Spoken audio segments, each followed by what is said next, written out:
Rob Seco, Future Farm.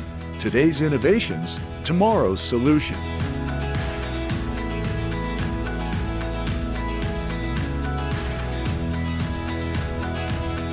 Well, Scott, last time we talked about extending the harvest window for silage chopping, but the next step is to really pack that silage into the bunker and make sure that you can maintain and increase your silage quality. And so there have been a number of innovations over the last number of years in this regard. Can you tell us about some of those innovations? Then we can get into a little bit more about how it works. Yeah, I think, when I think about silage inoculant, from when I first started in the kind of the silage industry, I don't know what the numbers are, but it was a pretty small percentage, I feel like, that we're utilizing. It's almost non-existent on beef. And now we're seeing really heavy adaptation on the dairy side and even slowly increasing on the beef side.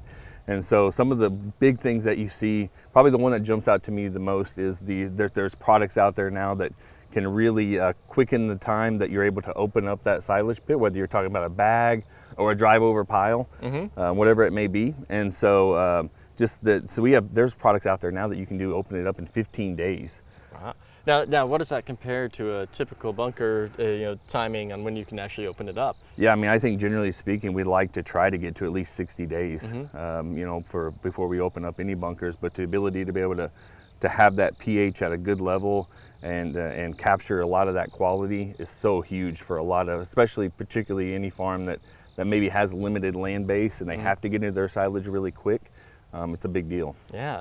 Now, excuse me as I back up just a moment, but help me out on what does a silage inoculant actually do within that bunker? What is it doing to the silage? Yeah, there's a lot of different factors. Probably one of the biggest things that you see is trying to get that, as I spoke to a second ago, get that pH to a right level, because if we have a lot of anaerobic activity, that's going to heat up the silage pile, and that's bad news.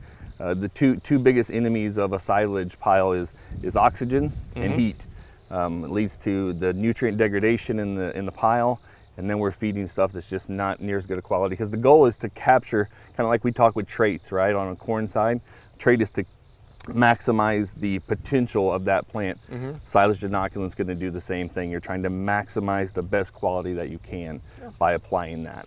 Yeah, so dry matter loss would be actually losing the actual weight of silage that you have, the amount that you can feed, which actually gets into the need for needing to open up next to your silage pit earlier, because if you're losing 10-15% of your dry matter, then that means you have that much less to be able to feed as you get into the following late summer and into the fall, and therefore needing to use some of those earlier those inoculants that'll open up the pit a bit earlier. Absolutely. Yeah, so think about it like this, Jim. If I was to, I put all this money and work into getting the best silage that I can, but then, you could easily lose 15% dry matter in a silage pile without using the right type of inoculant. Yeah. That's a lot of money. It's a lot of tonnage. Yeah, so really using the right inoculant, and using any inoculant at all, is really going to be a great innovation within silage and feeding both dairy and beef cattle.